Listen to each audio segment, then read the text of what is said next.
السلام علیکم ورحمۃ اللہ وبرکاتہ۔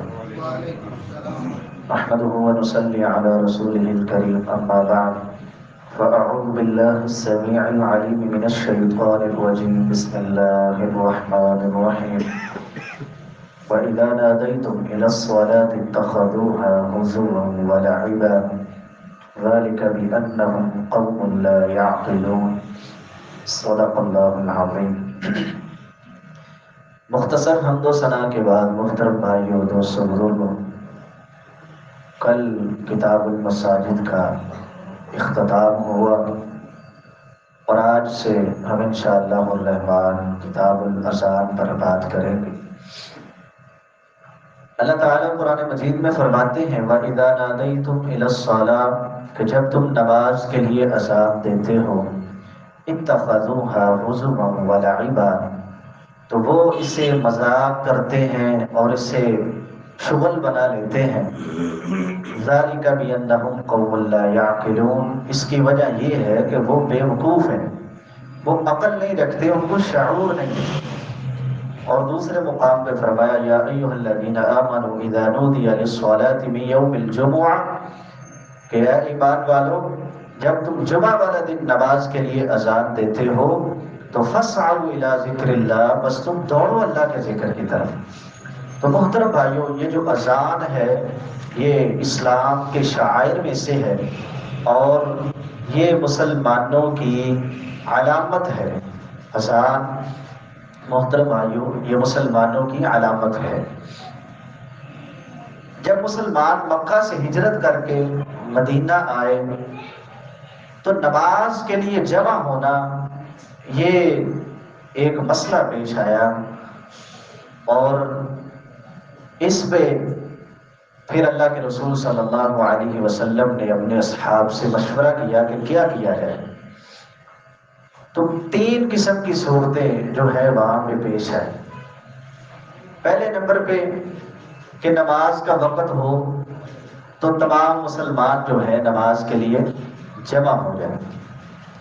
اب جب نماز کے وقت کے لیے مسلمان جمع ہوتے تھے تو جو کچھ مسلمان ہوتے تھے وہ وقت سے پہلے آ جاتے تھے اور اس سے پھر ان کے کاروبار جو تھے وہ متاثر ہوتے تھے، اور کچھ لوگ جو تھے وہ وقت سے دیر سے آتے تھے، اس سے ان کی جو نماز تھی وہ رہ جاتی تھی، نماز میں تاخیر ہو جاتی تھی۔ اور پھر دوسرے نمبر پہ سیدنا عمر رضی اللہ تعالیٰ عنہ نے یہ تجویز پیش کی کہ ایک شخص کو بھیجا جائے اور وہ اعلان کر کے آئے کہ نماز کا وقت ہو گیا ہے۔ تو پھر ایک شخص کو بھیجا جاتا اور وہ الصلاۃ جامعہ یہ الفاظ کی صدا لگاتا جس سے مسلمانوں کو پتہ چل جاتا کہ نماز کا وقت ہو چکا ہے۔ اور اس طرح محترم بھائیوں پھر تیسرے نمبر پہ عبداللہ بن زید رضی اللہ تعالی عنہ ان کو خواب میں ایک شخص نے اذان سکھلائی۔ انہوں نے جب یہ خواب دیکھا اور اذان کے یہ جو اذان کے کلمات ہیں جن کلمات کے ساتھ آج بھی اذان کہی جاتی ہے، یہ اذان کے کلمات ان کو سکھلائے گئے اور وہ اللہ کے رسول صلی اللہ علیہ وسلم کے پاس آئے اور آ کے اپنا سارا خواب بیان کیا۔ تو اللہ کے رسول صلی اللہ علیہ وسلم نے فرمایا کہ یہ خواب سچا ہے۔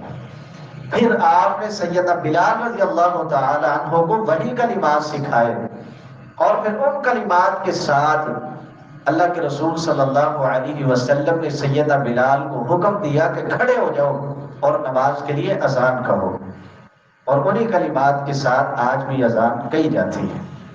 اور جب سیدنا بلال رضی اللہ تعالی عنہ نے اذان کہنی شروع کی تو سیدنا عمر رضی اللہ تعالی عنہ اپنے کپڑے کو گھسیٹتے ہوئے اللہ کے رسول صلی اللہ علیہ وسلم کے پاس آئے اور آ کے کہنے لگے اللہ کے رسول یہی خواب میں نے بھی دیکھا ہے، یعنی میں نے بھی خواب دیکھا اور مجھے بھی خواب میں یہی کلمات سکھلائے گئے، میں نے خواب میں ان کلمات کو سنا ہے۔